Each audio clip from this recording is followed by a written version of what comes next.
reports today that his father, Joe Jackson, is on his deathbed. The 89-year-old was hospitalized Friday in Las Vegas with cancer. Sources say he's been battling the illness for some time, but according to TMZ, doctors have told the family it's terminal and Joe doesn't have long to live.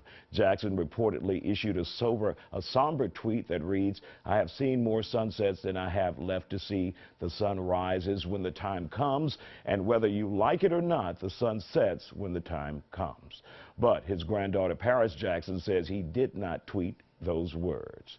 Joining us now is Dr. Danish Ali with UTMB Galveston. We want to welcome you to the Factor Uncensored. Is this illness, pancreatic cancer, typically fatal? It is, yeah. It's one of the most common causes that folks that have cancer, they die from at a very young and early onset of the disease itself.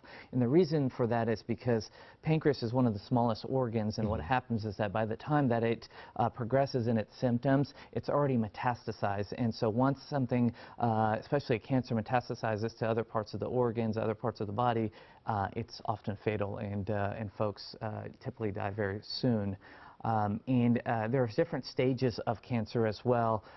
In his case, from what I've been able to read about, it's stage 4, meaning that it has metastasized to the other organs and includes lymph nodes as well. And so the average median lifespan is approximately anywhere from 1 to 5 months.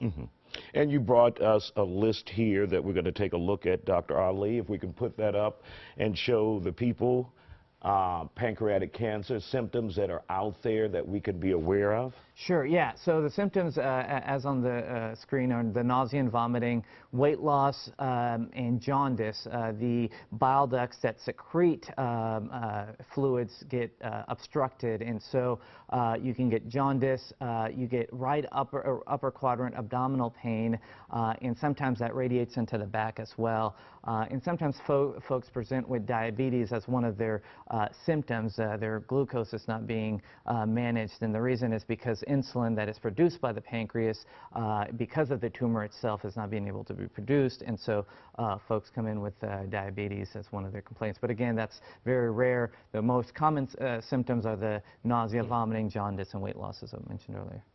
Any risk factors? Yeah, risky behavior that we may have that would cause it. Yeah, there are a few. Smoking is definitely one of the most common ones, as well as family history as well. Folks that have a family that has had pancreatic cancer or other sorts of cancers, specifically breast cancer. There are mutations, BRCA1 and BRCA2. Those mutations often also give you a higher risk to have pancreatic cancer. Age and ethnicity.